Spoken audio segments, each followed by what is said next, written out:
Tidak banyak yang tahu bahwa Sumatera Barat juga memiliki daerah sentral kerajinan songket sejak zaman dahulu. Daerah tersebut ialah Canduang Kotolaweh, Kabupaten Agam. Namun, akibat penjajahan dan masa perang Padri saat itu, kain songket ini mulai berangsur hilang dan diambang kepunahan.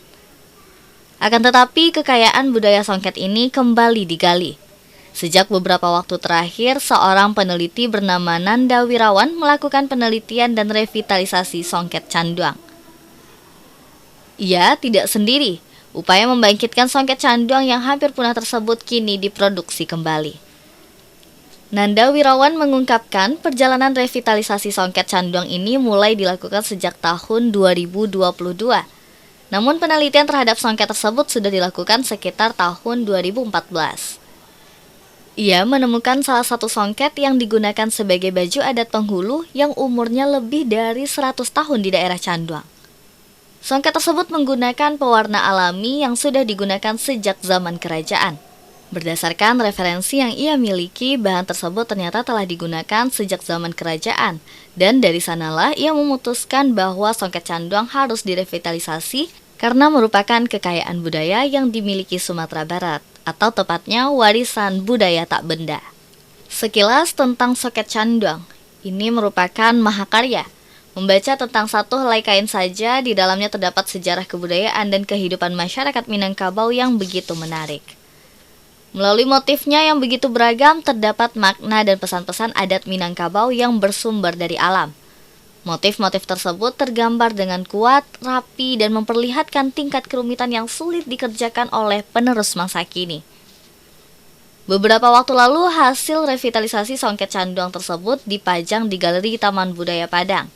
Ada puluhan kain songket yang dihadirkan dalam pameran yang bertajuk Revitalisasi Songket Canduang. 11 diantaranya merupakan hasil revitalisasi dari songket Canduang dan selebihnya merupakan bagian dari perjalanan merevitalisasi. Warisan budaya tak benda yang luar biasa.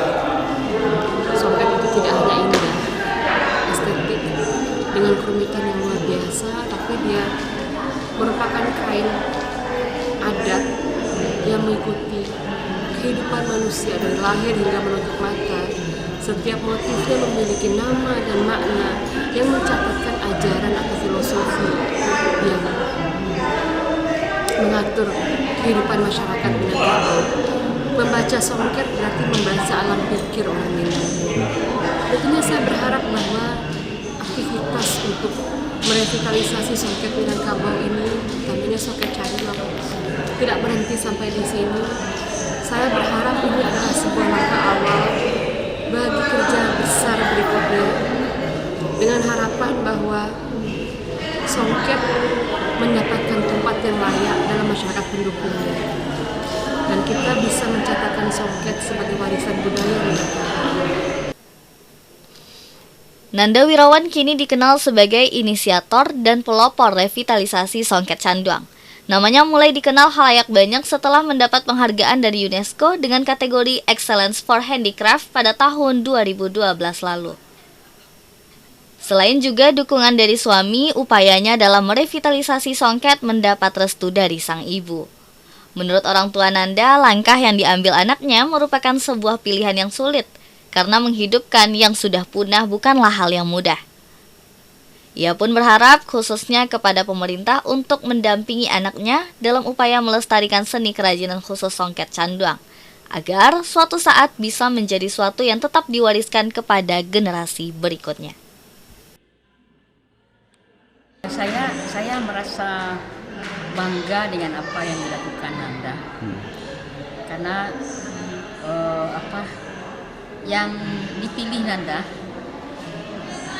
merevitalisasi songket ini untuk Canduang ya, tapi bisa saja nanti revitalisasi untuk songket di Solo Selatan, Morolabu atau di tempat lain, karena begitu banyak sentra-sentra. Pilihan Nanda ini adalah pilihan yang sulit. Apa itu, Ma? Sebagai orang tua saya harus mendukung. Saya ikut mengambil bagian dari tim, misalnya membantu Nanda untuk membuatkan kalau motif atau membantu menggulung benang. Itu apalah yang bisa saya lakukan untuk bentuk dukungan. Randi Eka Putra, Padang TV.